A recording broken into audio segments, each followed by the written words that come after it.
Eu quero partilhar com vocês a palavra de Deus.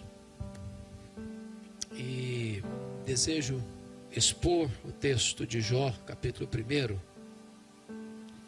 tangendo também ao mesmo tempo o assunto família, que é a temática desta noite. Então abra sua Bíblia, por favor, livro de Jó, capítulo 1. Nós faremos a leitura dos versos 6 a 12 e depois no capítulo 2 de 1 a 6.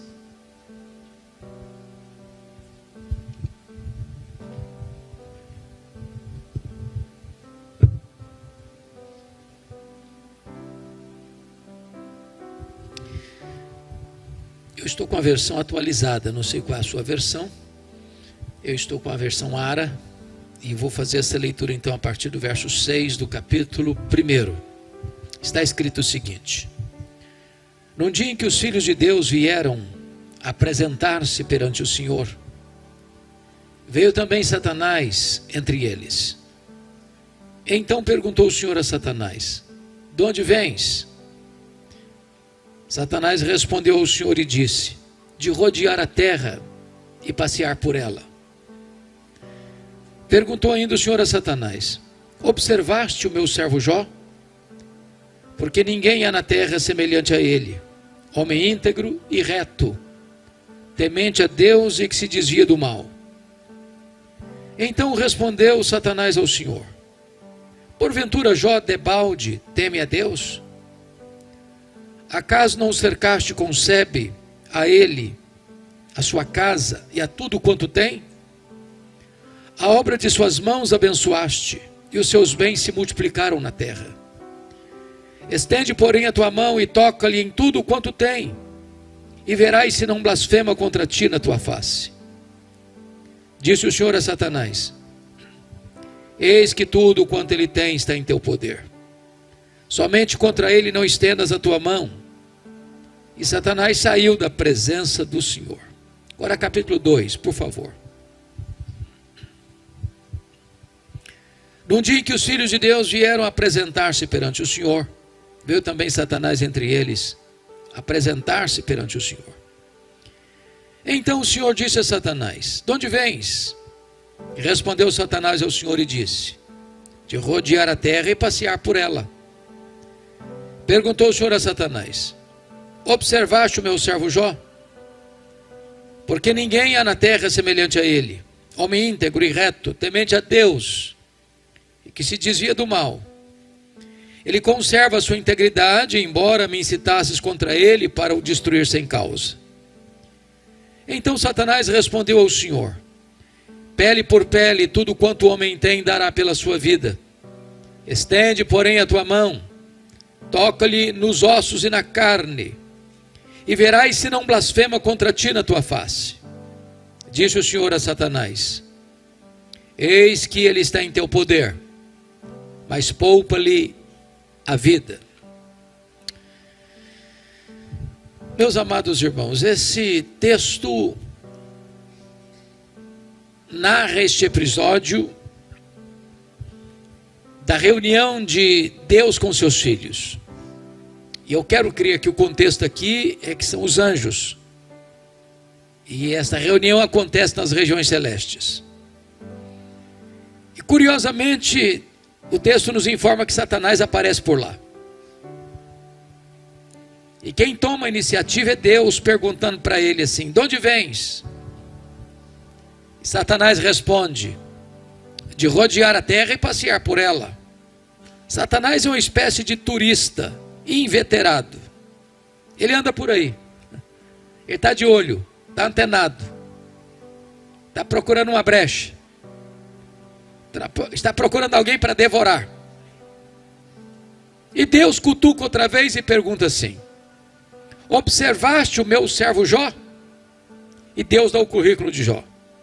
Não tem ninguém na terra semelhante a ele. Em outras palavras, ele é o homem mais piedoso dessa geração. Homem íntegro. Íntegro é aquilo que você é com a porta do quarto trancada, com a luz apagada, sem ninguém observando. Homem reto. Reto é aquilo que você é em público. Todo mundo está vendo. Homem temente a Deus. Esse é o princípio da sabedoria. Homem que se desvia do mal. Deliberadamente santo. Bom, Satanás poderia ter respondido assim: bom, esse ainda eu não observei. Ando meio ocupado, tem outras agendas. Quem sabe um dia, talvez, eu ponha os olhos nele. Mas não foi a resposta de Satanás. Satanás respondeu assim: ah, também puderas. Também puderas. Desse jeito aí é muito fácil te adorar. Qualquer um te adora desse jeito. Tu tens abençoado a vida dele. Tu tens cercado a família dele com a grande muralha de proteção. Os bens desse homem prosperam na terra. Tudo que ele bota a mão vira dinheiro. Ah, desse jeito aí é muito fácil. Qualquer um te adora. E Satanás insinua aqui duas coisas.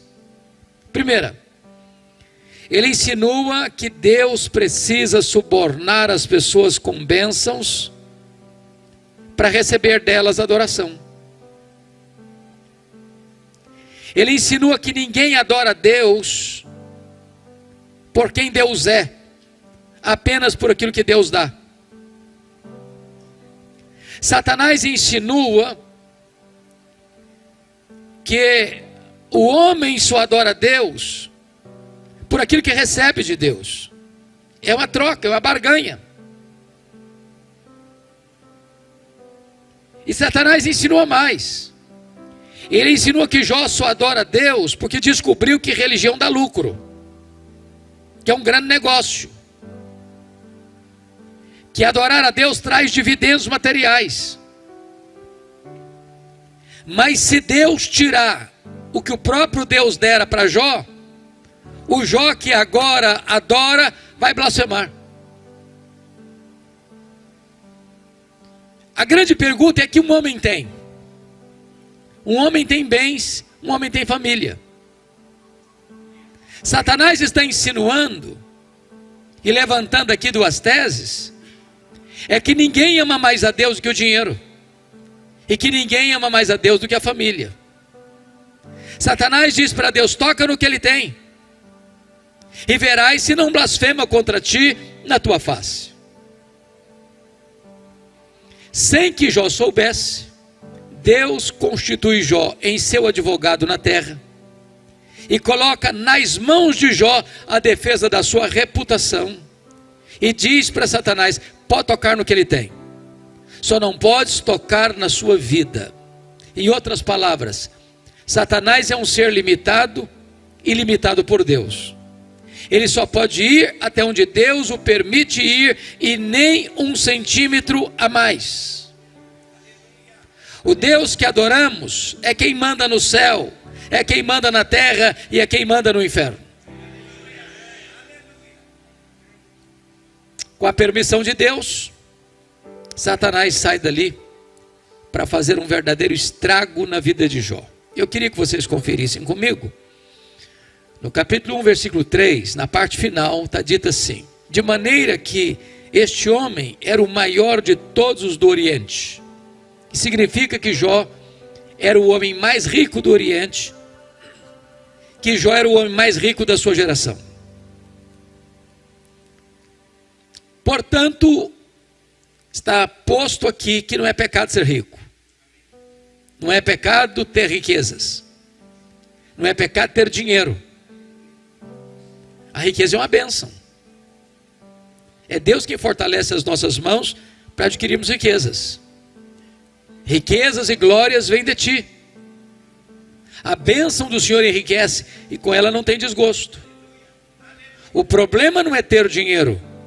O problema é o dinheiro nos ter. O problema não é possuir dinheiro. O problema é ser possuído pelo dinheiro. O problema não é carregar dinheiro no bolso. É entronizar o dinheiro no coração. O problema não é a riqueza. É a riqueza sem Deus. O problema não é o dinheiro como servo. O problema é o dinheiro como patrão. É curioso que no versículo 3 está escrito que Jó era o homem mais rico. Mas no versículo 8 está escrito que Jó era o homem mais piedoso. Então é possível ser rico e o mais rico, e piedoso e o mais piedoso ao mesmo tempo.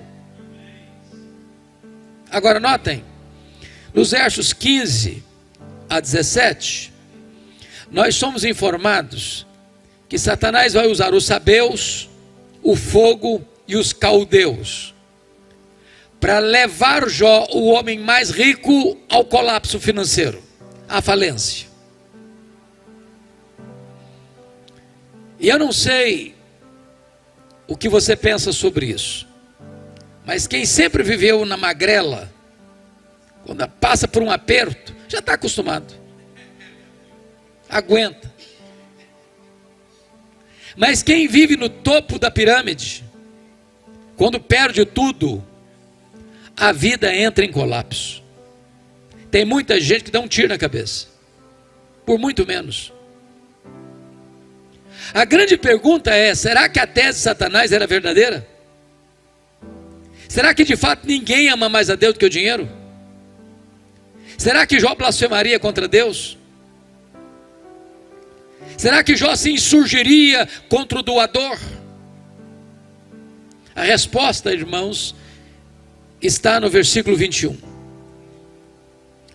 E o versículo 21 diz que quando Jó recebe a notícia que ele está quebrado, que ele está falido, que ele entrou num colapso financeiro, ele responde assim: nu saí do ventre da minha mãe, nu eu voltarei.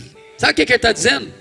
Eu não trouxe nada para este mundo, eu não vou levar nada deste mundo, portanto o que eu ganhei entre o berço e a sepultura não é a razão da minha vida.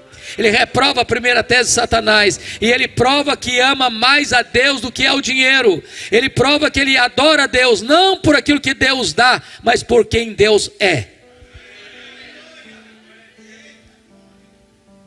Mas, confira comigo o verso 19, porque Jó agora recebe a mais trágica notícia da sua vida. Seus 10 filhos estão reunidos na casa do primogênito, e de repente vem um vendaval, e a casa desaba, e os filhos morrem debaixo dos escombros daquela casa. A grande questão é que tipo de pai era Jó. E quem é pai e mãe de mais de um filho aqui, sabem de uma coisa: os filhos não são naturalmente unidos, sobretudo quando tem dinheiro. Dinheiro não tem liga, dinheiro não tem amálgama, dinheiro separa, dinheiro divide. Mas Jó, conforme capítulo 1, versículo 5, vocês podem conferir, era um pai exemplar. Está escrito aí que Jó chamava os seus filhos, que Jó santificava os seus filhos, que Jó se levantava de madrugada e oferecia holocausto segundo o número de todos os seus filhos. Que Jó dizia: talvez os meus filhos tenham pecado e blasfemado contra Deus em seu coração. E Jó fazia isso continuamente. Era um pai presente, era um pai intercessor, era um pai conselheiro, era um pai exemplar, era um pai de verdade. Mas não obstante isso, ele sofre o mais doloroso golpe da vida. Depois da falência, ele enfrenta a dor do luto. E eu fico imaginando, irmãos, porque Jó não é uma lenda, o livro de Jó não é uma metáfora. Jó era um personagem histórico, que viveu num momento histórico, num lugar histórico específico. O que acontece com um homem que leva todos os seus filhos ao mesmo tempo, no mesmo dia, para o cemitério? Como é que ele levanta de lá do luto? Como é que ele se ergue das cinzas? Como é que ele retoma a sua agenda? Como é que ele recomeça a sua história? Será que a tese de Satanás era verdadeira? Será que ninguém ama mais a Deus do que a família? Será que Jó blasfemaria contra Deus? A resposta, amados, está no versículo 20, confiram comigo. Quando Jó recebe a notícia da morte de seus filhos, está escrito: então Jó se levantou, rasgou o seu manto, rapou a cabeça, lançou-se em terra e adorou a Deus, dizendo: o Senhor Deus deu, o Senhor Deus tomou, bendito seja o nome do Senhor. Jó reprova a segunda tese de Satanás. Jó prova que ama mais a Deus que a família. Jó prova que ele adora a Deus não por aquilo que Deus dá, mas por quem Deus é. Mas aí vem o capítulo 2. E aí Deus está reunido de novo com seus filhos. E eu quero crer que os anjos. E eu quero crer que nas regiões celestes. E diz a Bíblia que Satanás aparece de novo por lá. E é Deus quem toma a iniciativa outra vez, perguntando assim para Satanás: de onde vens? Satanás responde: de rodear a terra e passear por ela. Sabe o que ele está dizendo? Não mudei minha agenda. Estou fazendo o que eu sempre quis. Estou fazendo o que eu sempre fiz. Estou por aí, estou de olho, estou antenado. Estou procurando uma brecha. Estou procurando alguém para devorar. E Deus cutuca outra vez, perguntando assim: observaste o meu servo Jó? E Deus dá o currículo de Jó sem mudar uma vírgula. Não tem ninguém na terra semelhante a ele. Homem íntegro, reto, temente a Deus, que se desvia do mal. Ele conserva a sua integridade, embora me incitasses contra ele para o destruir sem caos. Sabe o que Deus está dizendo para Satanás? Satanás, suas teses são mentirosas, suas teses são falsas. Jó provou que me ama mais do que o dinheiro. Jó provou que me ama mais do que a família. Jó provou que me ama não por aquilo que eu dou para ele, mas por quem eu sou. Então Satanás partiu para a terceira tese: pele por pele, tudo que o homem tem dará pela sua vida. Toca-lhe nos ossos, toca-lhe na carne, e verás se não blasfema contra ti na tua face.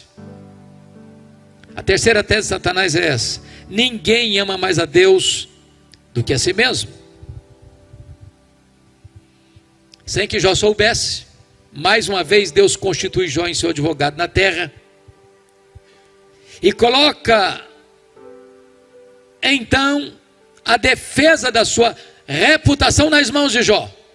E diz para Satanás: pode tocar nos ossos dele, pode tocar na carne dele, só não podes tirar a vida dele. Em outras palavras, Satanás é um ser limitado e limitado por Deus. Ele só pode ir até onde Deus o permite ir, e nem 1 centímetro a mais.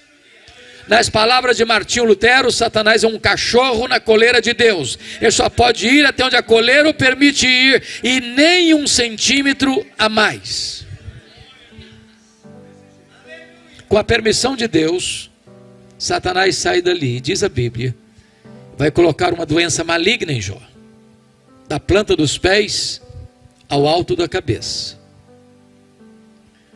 E Jó vai tendo uma dor avassaladora, porque o seu corpo vai ficando completamente chagado, feridas se abrindo, sangrando, a pele necrosando. Ele precisa pegar um caco, talvez de telha, para raspar sua pele necrosada. Ele vai virando uma chaga viva, uma ferida aberta. Ele é uma carcaça humana. Ele não consegue comer, ele não consegue dormir, ele não tem alívio sequer de 1 minuto. Ele vai ficando magro, magérrimo, macérrimo, de couro furado pelas costelas em ponta. Seu corpo vai ficando mal cheiroso, bolhas vão se formando cheias de pus, e ele precisa morder nessas bolhas cheias de pus para tentar aliviar a sua dor. Ele fica encarquilhado, ele fica desfigurado, ele fica completamente um espectro humano, um aborto vivo. As pessoas passam e cospem, passam e sentem náuseas, as pessoas têm nojo dele, repulsa dele.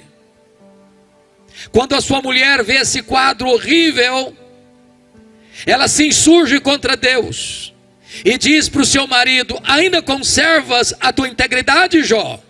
Amaldiçoa Deus e morre. E ele responde com firmeza hercúlea e pétrea: falas como uma louca. Tendo recebido o bem de Deus, não receberíamos também o mal?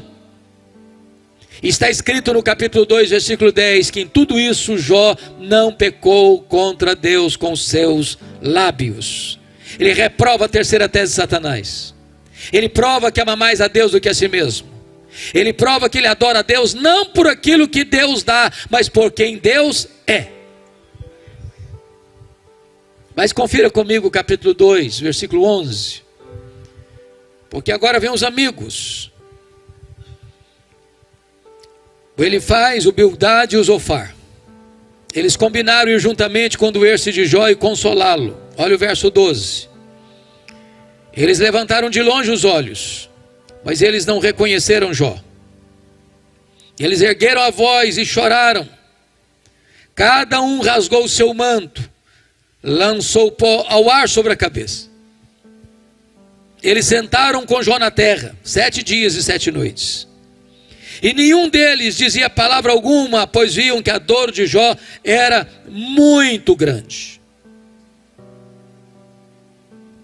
E eu pergunto a vocês: esses homens eram amigos de Jó? Eram amigos de Jó? E a resposta categórica é esta: claro, claro que eram. Claro.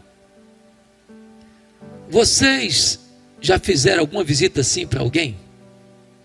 7 dias, 7 noites, sentado no chão, na terra, sem falar nada, só chorando.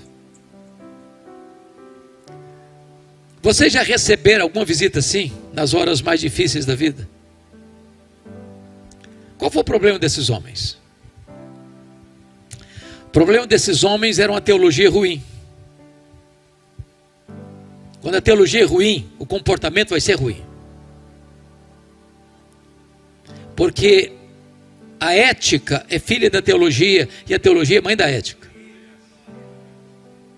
O problema desses homens é que eles começaram a, entre aspas, fazer teologia, a cogitar, a especular, a desenvolver uma lógica cartesiana, a pensar em causa e efeito.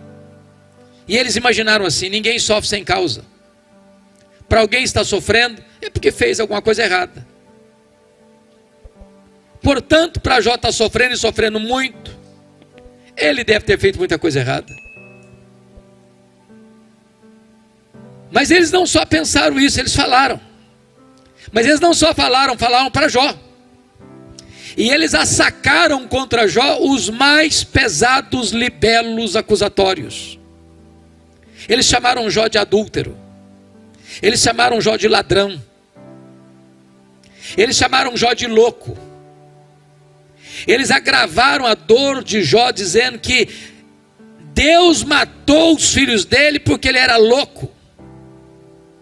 Eles chamaram Jó de corrupto, porque disseram para Jó que Jó ficou rico porque roubou os órfãos e as viúvas. Eles massacraram Jó. Eles lançaram suas setas venenosas e cravaram essas setas em Jó. Eles passaram Jó debaixo de um rolo compressor, esmagaram Jó. O que é que Jó fez? O que você e eu faríamos? Jó se defendeu. Jó perguntou para Deus. Jó se queixou contra Deus. Jó lançou aos céus, irmãos, 16 perguntas. 16 perguntas. Por quê? Por quê? Por quê? Por que eu estou sofrendo? Por que a minha dor não cessa? Por que eu não morri no ventre da minha mãe? Por que eu não morri ao nascer? Por que os seios da minha mãe não estavam murchos de leite para morrer de fome? Por que o Senhor não me mata de uma vez? Jó levantou aos céus 34 queixas contra Deus. Ele espremeu não só o pus das suas feridas físicas, ele espremeu o pus das suas feridas emocionais. Mas sabe qual foi a resposta de Deus para ele? Das 16 perguntas e das 34 queixas, o silêncio sepulcral de Deus.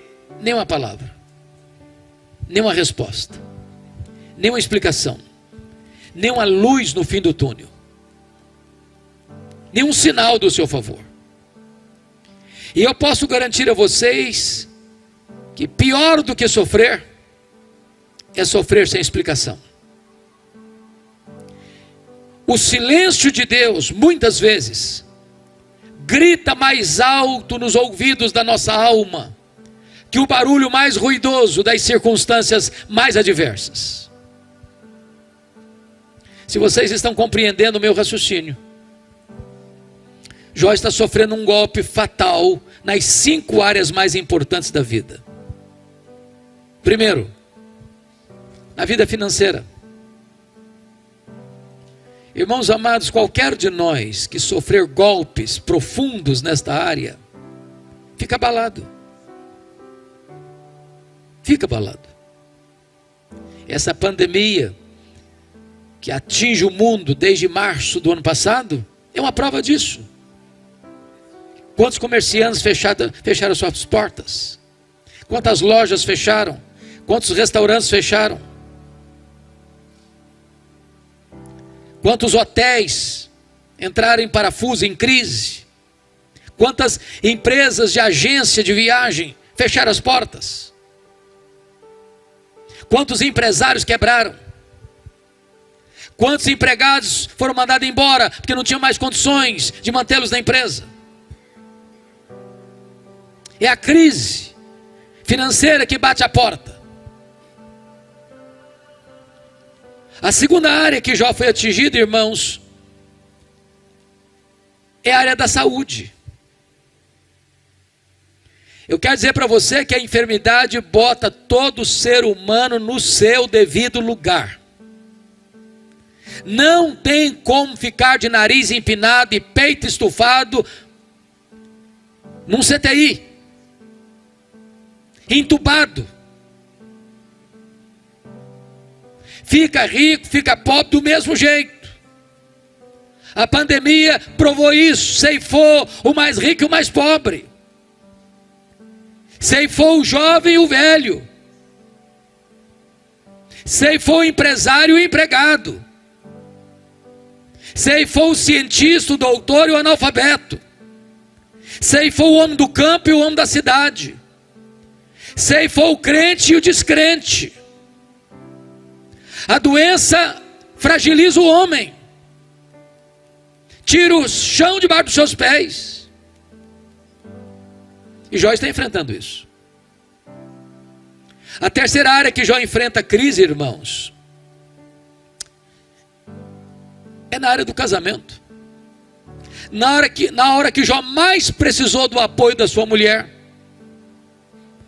para ser um bálsamo, um alívio de tensões, uma consoladora, ela se revolta contra Deus e diz para o marido dela assim: morre, homem, morre, morre logo.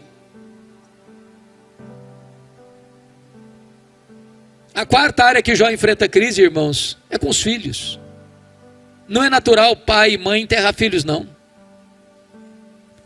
Não é natural os filhos furarem a fila, não é. Talvez não tenha dor que possa se comparar a esta. O que é um pai e uma mãe sepultar um filho ou uma filha? Mas a quinta área que Jó está enfrentando drama na vida, irmãos, é com as amizades. Aqueles que deveriam ser consoladores transformam-se em molestadores.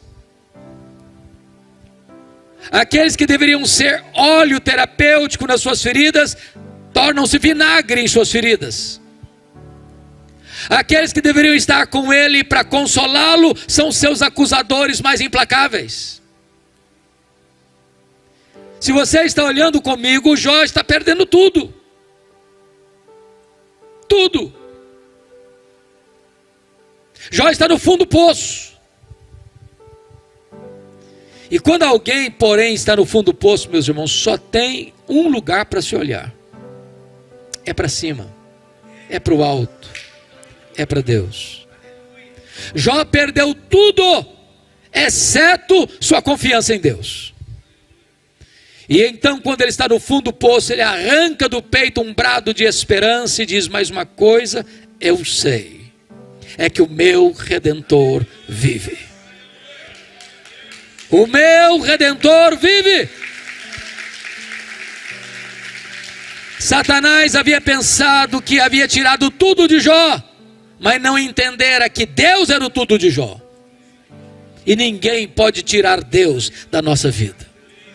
Ele é o nosso refúgio, Ele é a nossa fortaleza, Ele é a nossa esperança.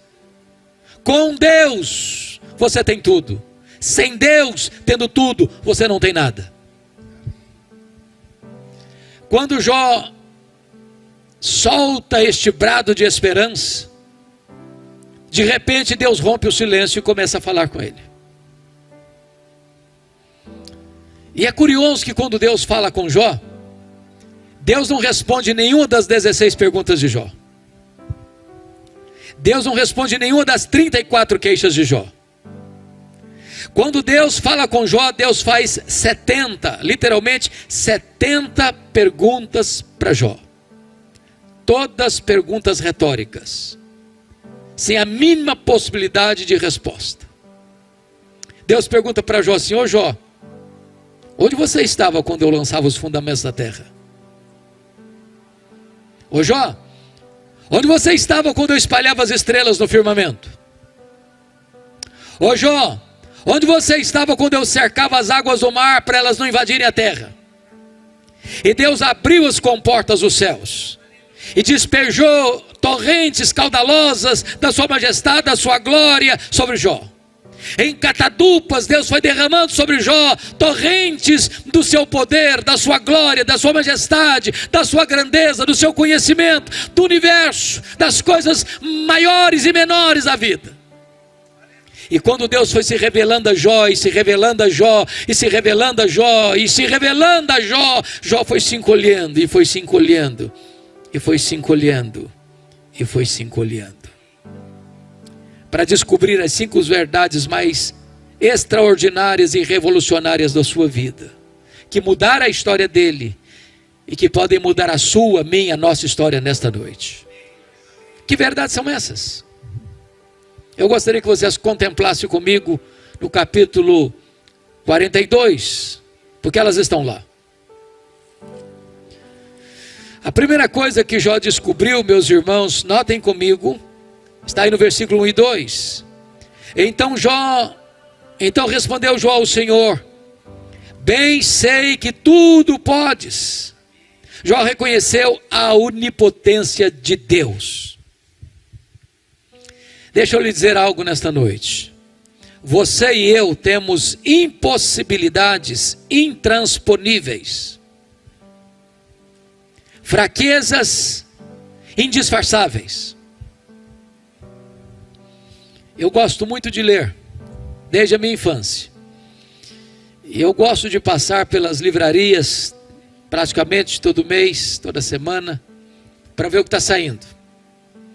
Eu acho que todos vocês concordam comigo que as obras que mais são publicadas no Brasil e no mundo são livros de autoajuda. E esses livros de autoajuda dizem para você que você é forte, que você tem a força, que você é um gigante, que há poder nas suas palavras, que basta fazer cócegas no seu interior e se levantará daí um gigante. Mas sabe o que a Bíblia diz? Exatamente o contrário. A Bíblia diz que nós somos fracos, que Deus conhece a nossa estrutura e sabe que somos pó.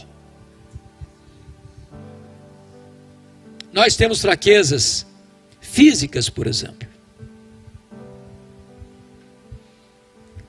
Eu só sei que eu tenho a idade que eu tenho quando eu me olho no espelho. E quando eu converso com alguém, ele diz assim: tem a mesma idade sua, estou um pouquinho mais velho, um pouquinho mais novo. Eu falei: estou velho mesmo.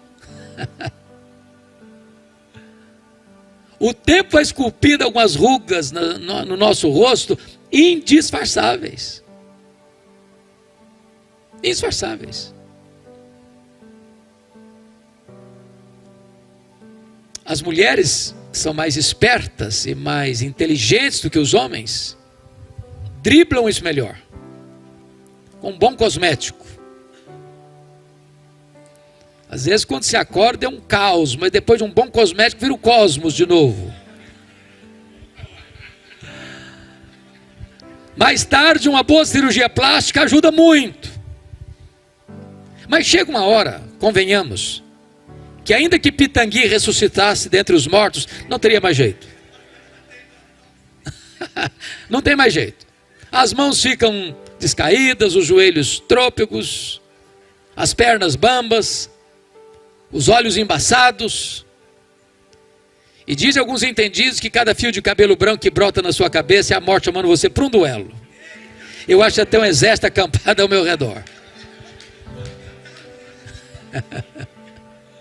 Temos fraquezas físicas, mas nós temos fraquezas emocionais, irmãos. A maioria de nós, se não todos nós, nas noites mais escuras da alma, já choramos e gememos. Dizer: meu Deus, eu não aguento mais. Há um nó na garganta, uma dor no estômago, há uma angústia na alma. Parece que o inferno joga em cima de você todo o seu bafo quente. E você se sente oprimido, acuado, esmagado por uma dor avassaladora. Sabe por quê? Nós temos fraquezas emocionais. Mas em terceiro lugar, nós temos fraquezas morais. Quantas vezes você e eu, chorando, dissemos para Deus: Deus, eu não quero mais cometer esse erro. Eu não quero mais reincidir nesse pecado. E daqui a pouquinho, você se flagra cometendo o mesmo erro. Não é porque faltou para você sinceridade, não. Faltou para você poder. Somos fracos. Mas em quarto lugar, nós temos fraquezas espirituais. Nós somos um ser ambíguo, contraditório, paradoxal. Diz a Bíblia que o bem que eu quero fazer eu não faço, o mal que eu não quero, esse eu faço. Somos fracos. Porém é maravilhoso você poder afirmar que o seu Deus tudo pode. Para Ele não há impossíveis. Para Ele não há vida irrecuperável. Para Ele não há casamento sem solução. Para Ele não há família sem restauração. Para Ele não há igreja sem reavivamento. Ele pode tudo quanto Ele quer. Ele tudo pode.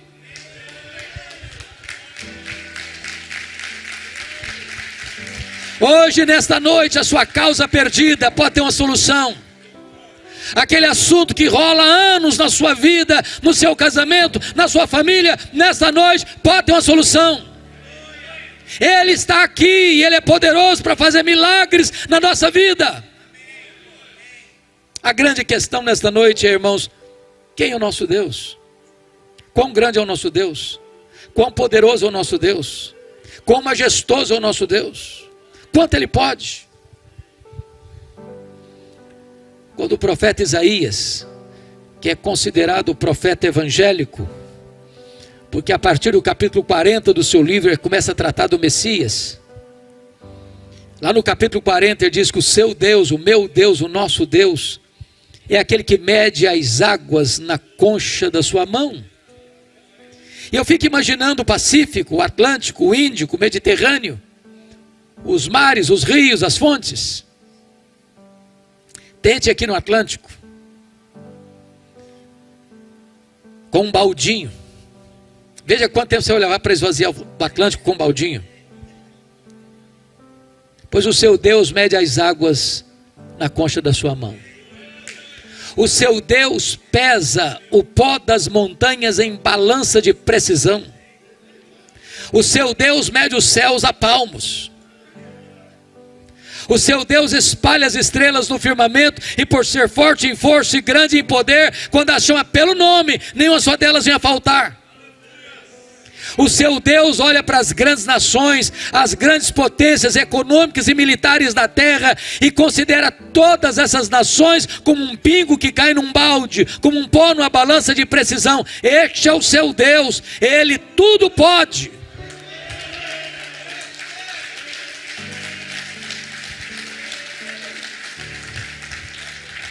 Agora pergunte para um astrônomo, por mais robusto que seja o seu conhecimento, qual é o tamanho desse universo que o seu Deus mediu a palmos? Pergunte. Se ele for honesto, ele vai responder assim: eu não sei. Com isso ele não está confessando a ignorância absoluta, não. O que ele está afirmando é que nenhum homem é capaz de saber com precisão qual é o exato tamanho do universo. Esta é uma matéria ainda em aberto. O que você e eu sabemos é que o universo não é infinito, porque a infinitude é um atributo exclusivo de Deus.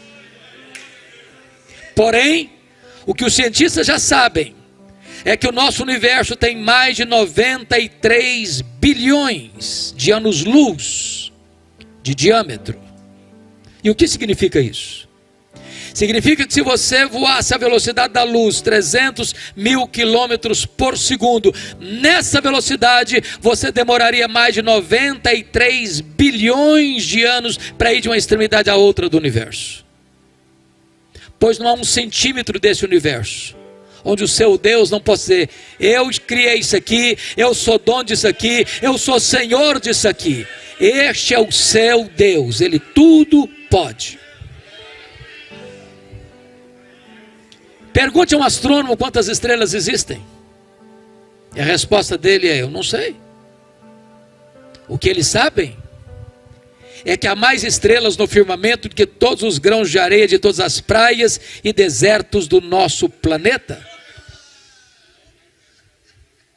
Vá um dia aqui à praia, enche a concha da sua mão de areia, leve para uma tábua de vidro, como esse púlpito aqui, e tenha a paciência de contar quantos grãos de areia você consegue botar na concha da sua mão. Pois há mais estrelas no firmamento que todos os grãos de areia de todas as praias e desertos do nosso planeta. Mas o seu Deus não apenas criou todas elas. O seu Deus batizou cada uma delas pelo nome. E por ser forte em força e grande em poder, quando a chama pelo nome, nenhuma só delas vai faltar. Este é o seu Deus, Ele tudo pode.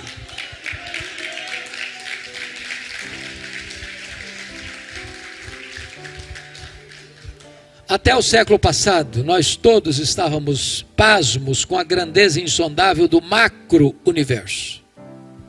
Do século XX para cá, nós já estamos boquiabertos com a grandeza do micro-universo.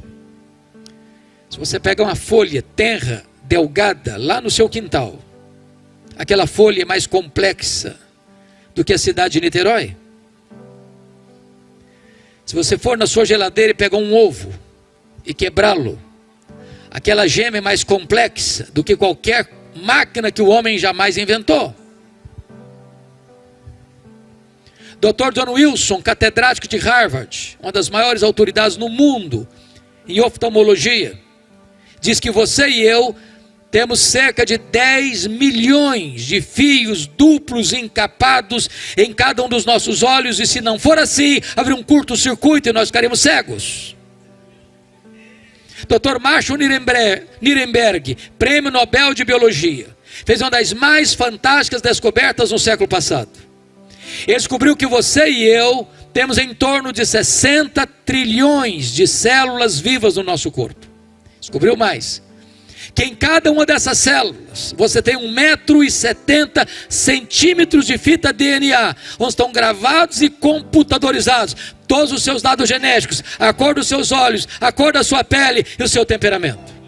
Se você espichar a fita DNA do seu corpo, você terá 102 trilhões de metros de fita DNA no seu corpo. Você terá 102 bilhões de quilômetros de fita DNA no seu corpo, que daria para dar diversas voltas no sistema planetário.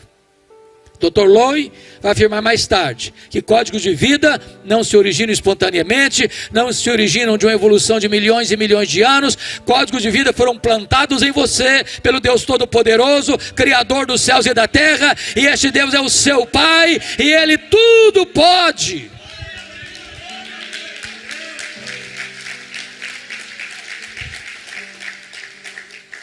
Me permita ilustrar isso de uma maneira mais simples. Um pai caminhava com seu filho pela rua,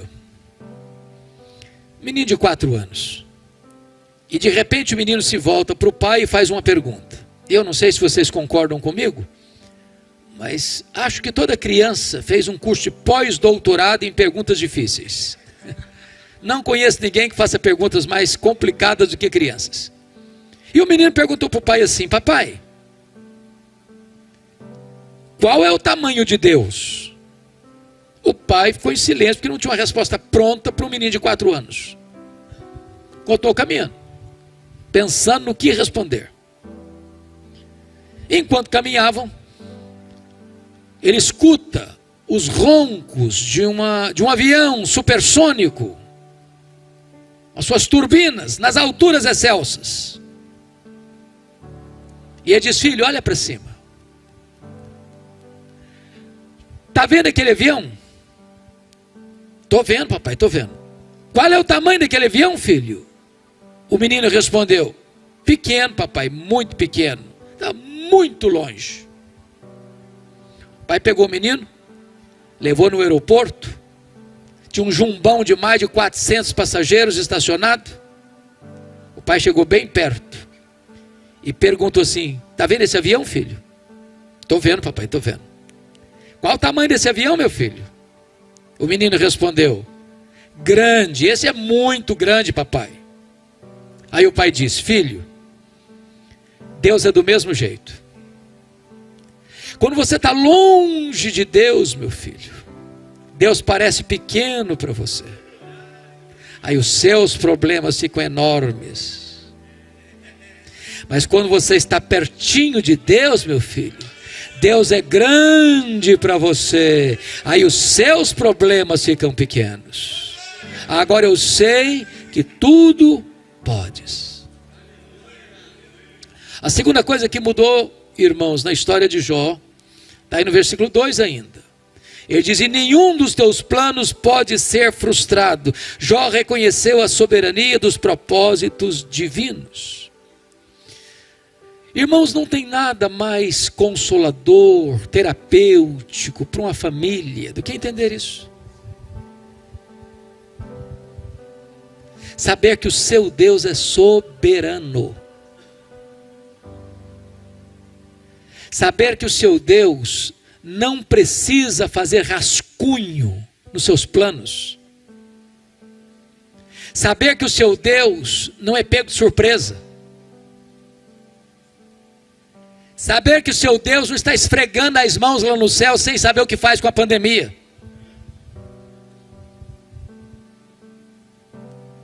Saber que o seu Deus não precisa atualizar seus planos, revisar seus planos, porque não há erro nele.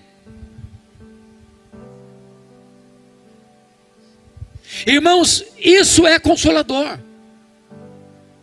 Você e eu não cremos em sorte. Você e eu não cremos em azar. Você e eu não cremos em coincidência.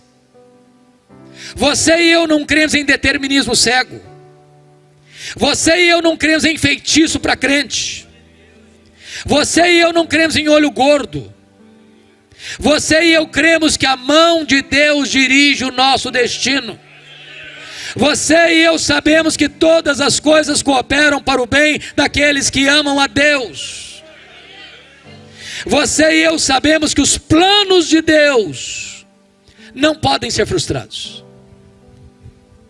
Nem a agenda das nações, nem a agenda das superpotências mundiais, nem a agenda das instituições, por mais egrégias que elas sejam, nem a agenda dos poderosos deste século podem frustrar os planos de Deus. Irmãos, a história não é cíclica como pensavam os gregos. A história não está à deriva, como pensam os existencialistas, como um caminhão sem freio ladeira abaixo. A história não esboça diante de nós uma tragédia irremediável. O nosso Deus está no trono. O Cordeiro venceu para abrir o livro e desatar os selos. A história é teleológica, em outras palavras, ela caminha para um telos, ela caminha para um fim, ela caminha para uma consumação e a vitória de Cristo e da sua igreja. Agora tem dor, agora tem vale, agora tem gemido, agora tem doença, agora tem opressão, agora tem perseguição, agora tem prisão, agora tem martírio, mas a vitória está selada e ninguém pode mudar o decreto soberano de Deus.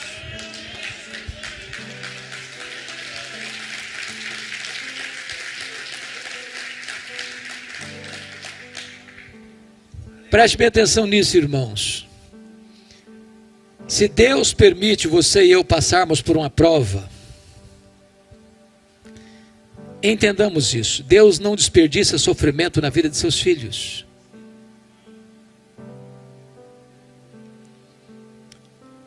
Se Deus permite você e eu passarmos por uma prova, não é porque Deus não é amor, não é porque Deus é sádico, não é porque Deus está longe, não é porque Deus é indiferente, não é porque Deus não ama você. Se Deus permite você e eu passarmos por uma prova, é porque tem um propósito nisso. As provas não vêm para nos destruir, elas vêm para fortalecer as musculaturas da nossa alma. Elas não vêm para nos colocar longe de Deus, elas vêm para nos colocar na dependência de Deus.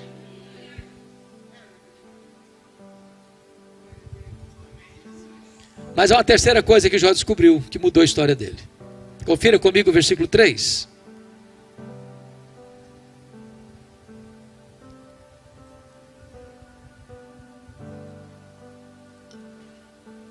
Na parte B, Jó diz assim: na verdade eu falei do que eu não entendia, coisas maravilhosas demais para mim, coisas que eu não conhecia.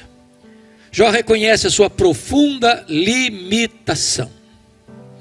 Você só vai entender o que ele está dizendo aqui, e eu gostaria de sugerir a vocês: tira um sábado, tira um feriado, para dar uma lida no livro de Jó numa sentada só, Porque às vezes a gente pensa que Jó foi um estoico, que sentou num canto, trincou os dentes e aguentou calado. Foi isso que aconteceu, não. Ao longo do livro, Jó fez 3 coisas. Jó perguntou, Jó se defendeu e Jó se queixou. Quando a gente está muito sofrido, a gente fala, se queixa. A gente não vê o quadro geral. Você e eu não enxergamos na curva. Você e eu não enxergamos no escuro. Então a gente sofre, a gente chora, a gente grita, a gente geme, a gente se queixa. E Jó fez muito isso. Até o momento que Deus desperjou sobre ele torrentes do seu poder, da sua majestade, da sua glória, e mostrou quão grande ele era, quão poderoso ele era, como ele estava no controle de tudo. E na medida que Deus foi se revelando a Jó, ele botou a mão na boca e disse: meu Deus, quanta coisa eu falei sem saber. Aí eu aprendo uma lição. Quando você encontra uma pessoa que parece sabichona demais, sabe tudo demais, arrota muito conhecimento demais em cima de você, pode saber de uma coisa: essa pessoa sabe quase nada. Porque o sábio é aquele que sabe que quase nada sabe. Porque quanto mais você sabe que muito mais há por saber. O que você não sabe é muito maior que o que você sabe. Então, quanto mais você conhece, mais você reconhece a sua limitação. Quanto mais você conhece a Deus, mais você sabe que você conhece pouco e precisa conhecer mais.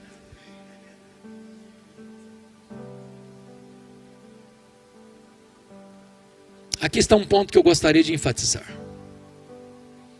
Algumas pessoas têm uma espécie de necessidade de falar delas mesmas, se autopromover, se autoprojetar. Nós chamamos isso de vaidade, ou de arrogância, ou de altivez, ou de soberba. Agora preste bem atenção nisso. É impossível você nutrir vaidade ou soberba se tem duas coisas acontecendo. Primeiro, se você conhece a Deus. Eu pergunto a você, é possível estar na presença daquele que é santo, santo, santo, majestoso, e ter o nariz empinado? Até os serafins cobrem o rosto na presença dele. Ninguém pode conhecer a Deus e ser soberbo, ninguém.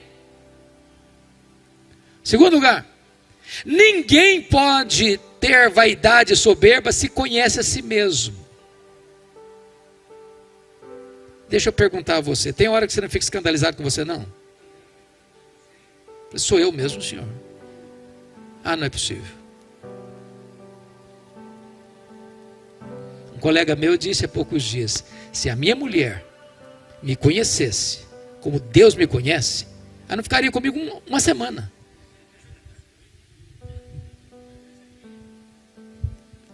Não bata palma para você não. Você e eu somos barro e ruim ainda, viu? Então não tem espaço para você ser honesto, conhecendo a você mesmo. Isso é soberbo.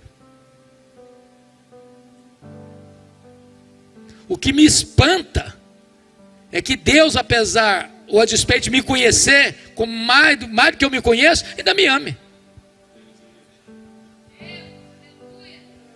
Então, quanto mais você conhece a Deus, mais humilde você precisa ser. Eu fui criado na roça mesmo. Fui calçar meu primeiro par de sapatos com 8 anos de idade, com as mãos calejadas. Mas naquela roça bem artesanal, você planta milho e colhe milho no muque, no braço. E se você já viu ou já foi criado como eu na roça, na hora que você vai colher uma lavoura de milho, está seco, na hora de colher, toda espiga boa se dobra, toda se dobra. Agora o restolho, que só tem palha e sabugo, não se dobra nunca, fica empinadinho. Empinadinho. Quando você vê uma pessoa, olhar para uma pessoa muito empinadinha, pode ter certeza, só tem palha e sabugo. É lata vazia que faz barulho.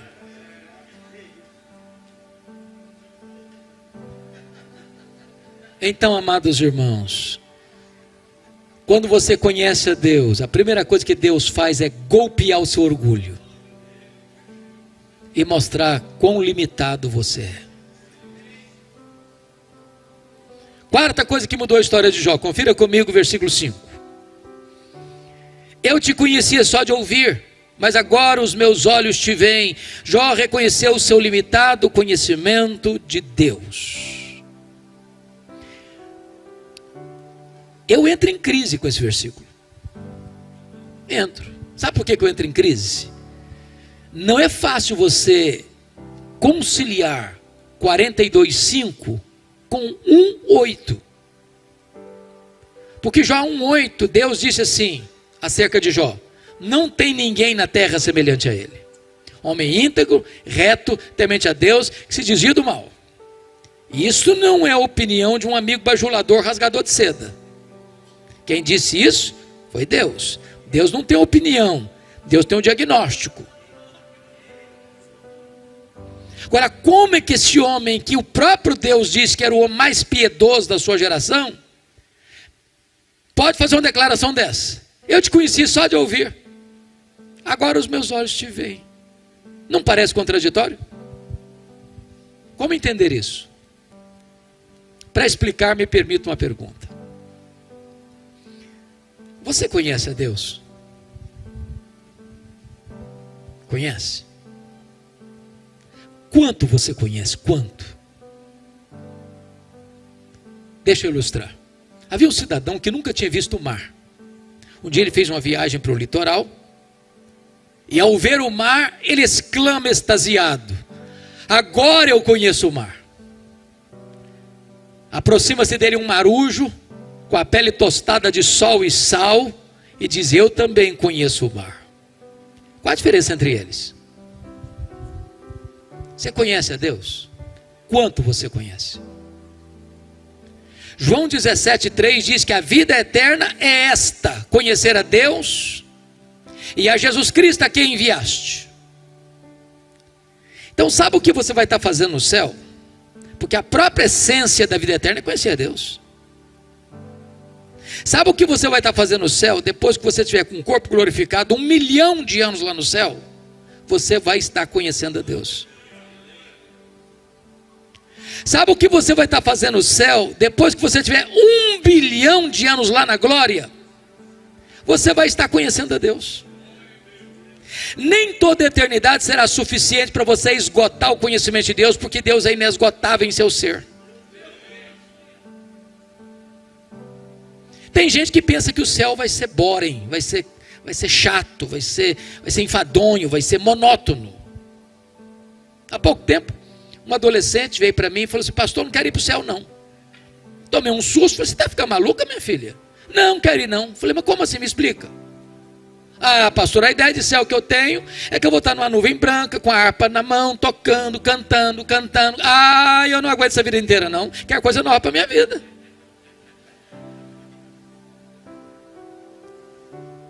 Deixa eu lhe dizer, o céu vai ser dinâmico. Você vai conhecer a Deus, você vai conhecer a Deus, você vai fluir a Deus, você vai glorificar a Deus, você vai servir a Deus, você vai amar a Deus, você vai desfrutar da glória de Deus, e jamais haverá um tempo na eternidade onde você possa dizer: agora conheço tudo, não tem mais nada para conhecer, agora vou botar a vida no piloto automático, vai virar rotina. Não! 1000 vezes não. Você vai conhecer a Deus, e conhecer a Deus, e conhecer a Deus, e amar a Deus, e glorificar a Deus, e fruir a Deus, e nunca você vai esgotar o conhecimento de Deus.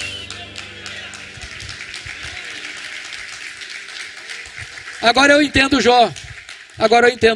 Sabe o que ele está dizendo? Eu só estou arranhando a superfície, Senhor. Tem mais, tem muito mais, tem infinitamente mais.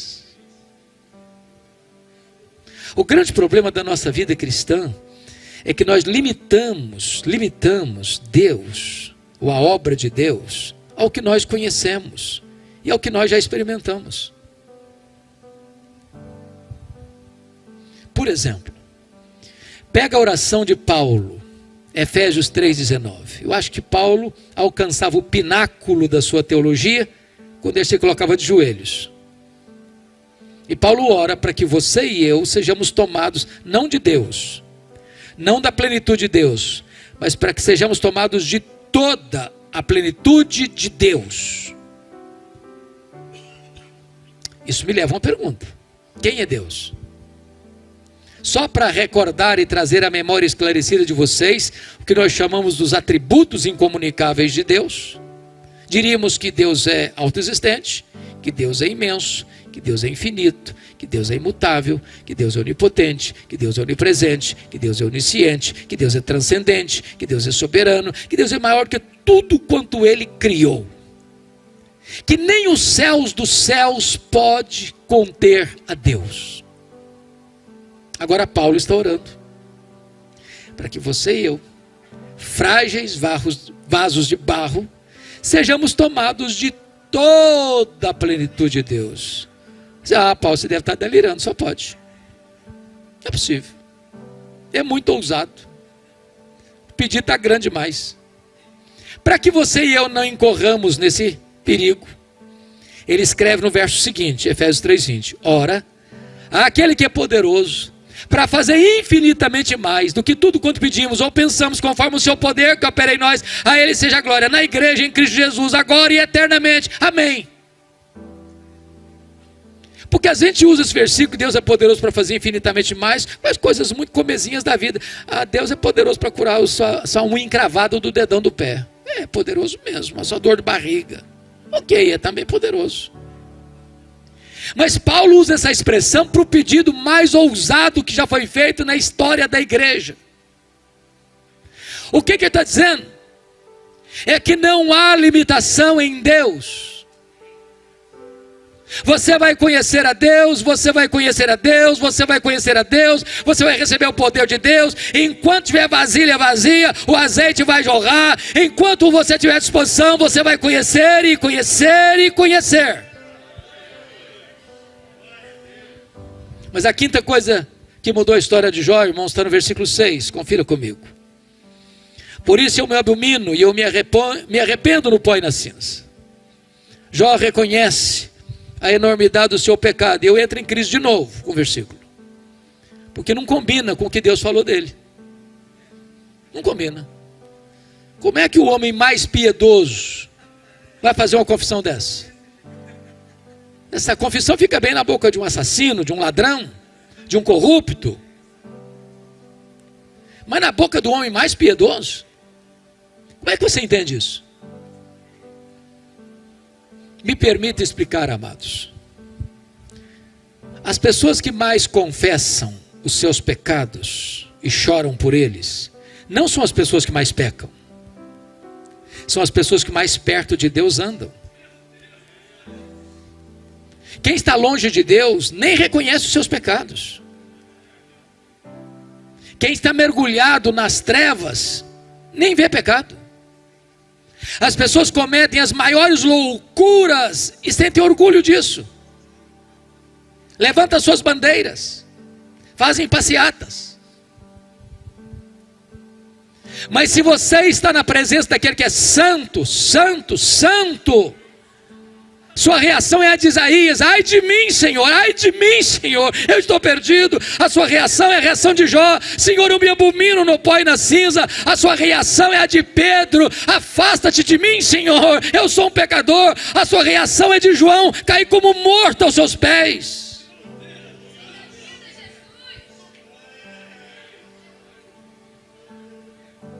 Oh, amados irmãos, há pouca convicção de pecado na família e na igreja, porque tantas vezes nós estamos longe de Deus. Quanto mais perto de Deus, mais choro pelo pecado. Pois bem, agora eu quero conduzir vocês àquilo que eu chamo da chave da virada, ou a chave hermenêutica do livro de Jó, que está no capítulo 42, versículo 10. Está escrito: mudou o Senhor a sorte de Jó, quando este orava pelos seus amigos, e o Senhor deu-lhe o dobro de tudo que antes possuíra. Você já perguntou por que Deus mudou a sorte de Jó enquanto ele orava pelos seus amigos? Por que foi nesse momento? Me permita uma pergunta. Vocês já chegaram naquela condição espiritual em que ninguém mais fala mal de vocês? Eu não cheguei ainda. Vocês já chegaram?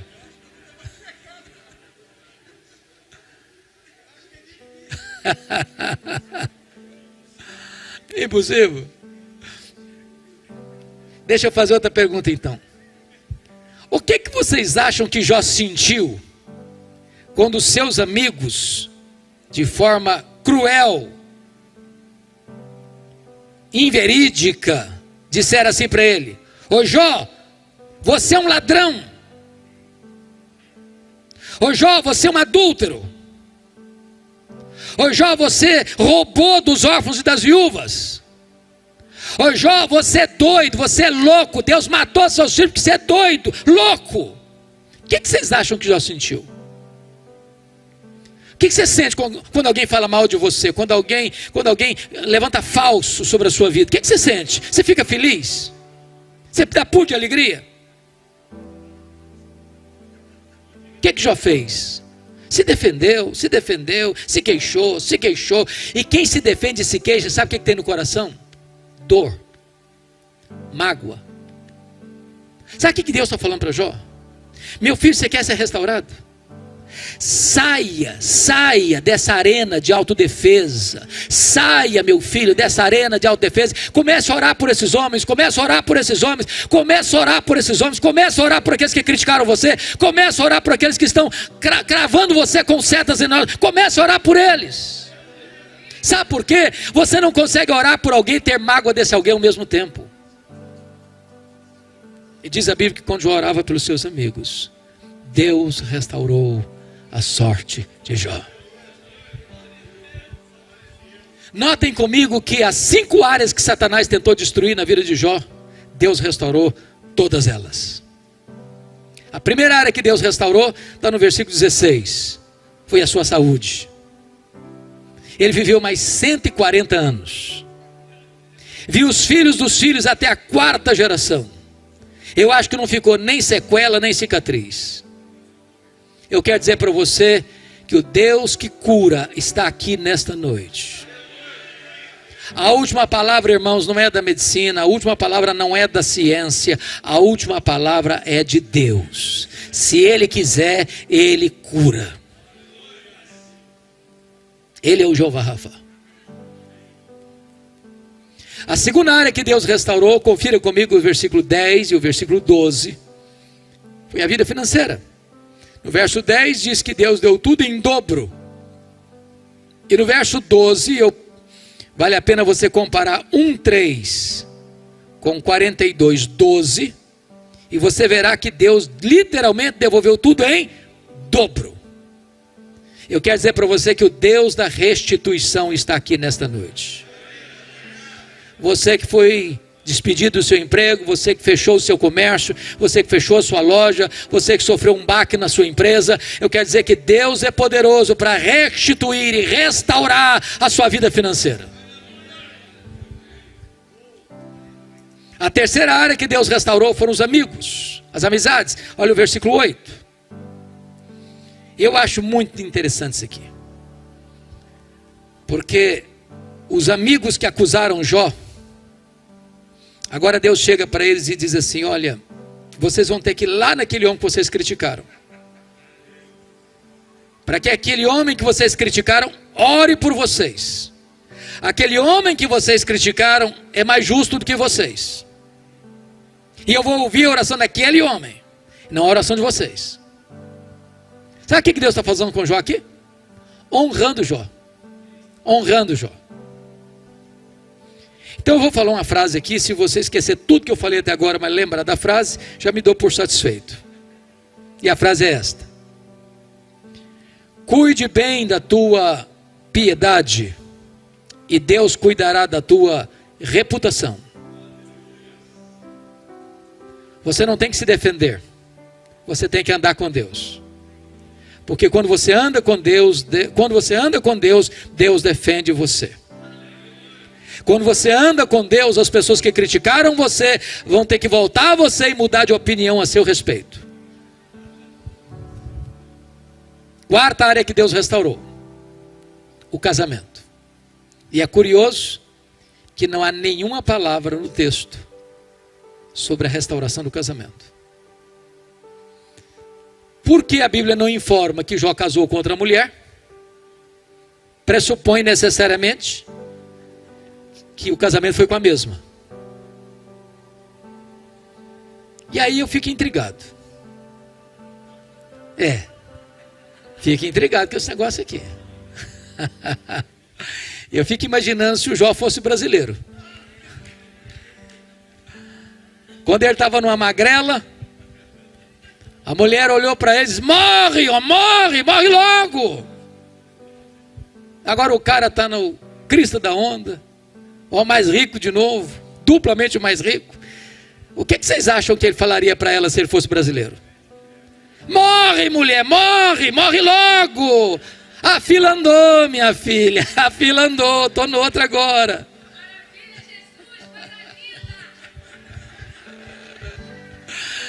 Mas deixa eu dizer algo para vocês, amados. Deus é especialista em pegar cacos e fazer um vaso novo.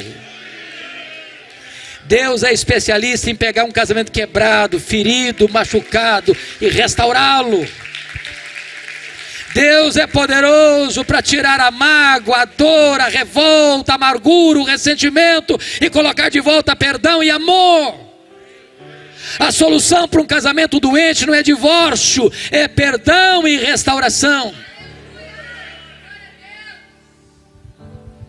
Irmãos queridos, eu no ano 2000, 2001 estava nos Estados Unidos estudando e eu escrevi um livro sobre divórcio.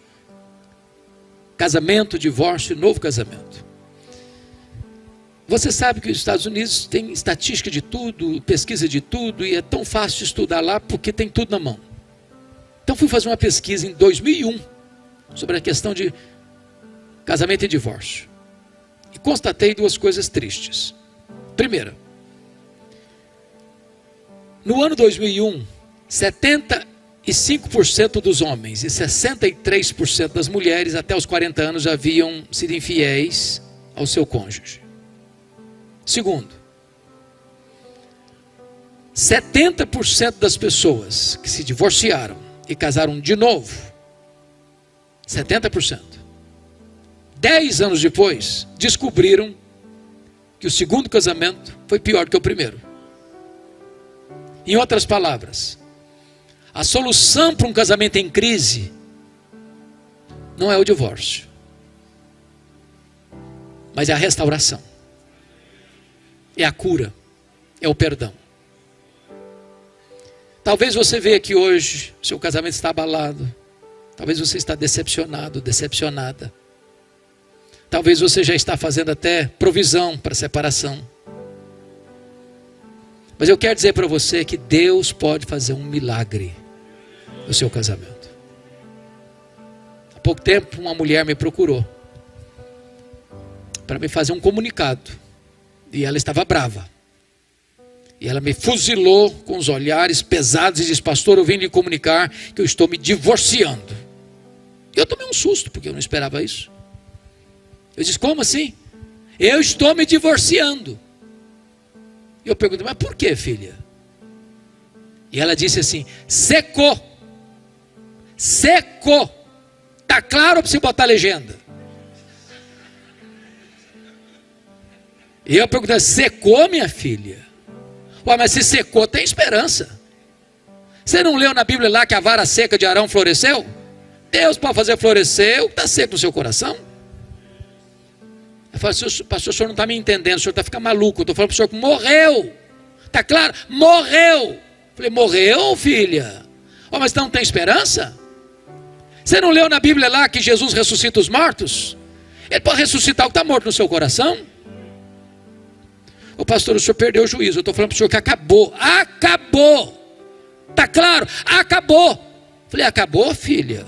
Ou então tem esperança? Você não leu na Bíblia lá que Jesus chama a existência as coisas que não existem? Ele pode chamar a existência nem o que não está mais aí no seu coração. Você não vai divorciar agora não. Você vai orar comigo. Daqui a uma semana você volta aqui e nós vamos conversar. Passou uma semana, a moça voltou. Ela disse assim: pastor, acabou a vontade de divorciar. Jesus está restaurando a minha vida. Jesus está restaurando meu casamento. Há esperança para nós. Deus é poderoso para fazer um milagre de restauração nesta noite na nossa vida. Mas a última área que Deus restaurou foram os filhos. Confira comigo capítulo 1, versículo 2, que Jó tinha 7 filhos e 3 filhas. Agora confira 42:13, que Jó passa a ter mais 7 filhos e 3 filhas. Mas se era tudo em dobro, você fica perguntando: mas então não devia ser, você tinha 10, devia ter 20 agora. Então não foi tudo em dobro? Me permita, irmãos, dizer que muitas vezes você e eu usamos termos que não deveríamos usar na nossa vida. É muito comum nessa pandemia alguém dizer, perdi meu avô, perdi minha avó. Alguns mais doloridamente, perdi meu pai, perdi minha mãe, perdi meu irmão, perdi meu amigo, perdi meu filho, minha filha. Essa não é uma linguagem própria para um crente usar. Você perde alguém ou algo quando você não sabe onde está. Como aquele pai que voltava do cemitério depois de sepultar o seu filho único. E um amigo se aproxima para lhe dar um abraço e disse assim, meus pêsames. Eu soube que o senhor perdeu o seu filho. E o pai chorando, mas consolado, disse, não, eu não perdi meu filho. Eu sei onde meu filho está. Eu sei com quem o meu filho está. O meu filho está no céu, o meu filho está com Jesus. Eu não perdi meu filho. João agora tem 10 filhos no céu. João agora tem 10 filhos na terra. Deus restaurou e restaurou completamente.